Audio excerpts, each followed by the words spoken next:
সকলকে জানাই শুভ দুপুর। আজ দুপুরে আমি কি রান্না করে ফেললাম চলো দেখা যাক। করে নিয়েছিলাম ভাত আর রেখেছিলাম উচ্ছে ভাজা।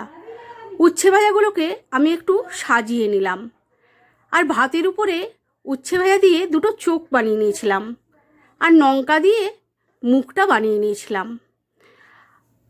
তোমাদের কেমন লাগছে আমাকে একটু জানিও কমেন্টে। আর রেখেছিলাম আলু মাখাটাকে আমি টোপর হিসাবে ব্যবহার করেছি। আলু মাখাটা করেছি লাউ শাক সিদ্ধ দিয়ে আলু মাখা। আর করে নিয়েছিলাম সিমের ঝাল। সিমটাকে আমি সর্ষে বাটা দিয়ে কাঁচা লঙ্কা দিয়ে ঝাল বানিয়েছিলাম। আর এটা হচ্ছে পোস্তুর ঝোল। আজকে ডাল রাখিনি, তাই আমি পোস্তুর ঝোলই বানিয়ে নিয়েছি।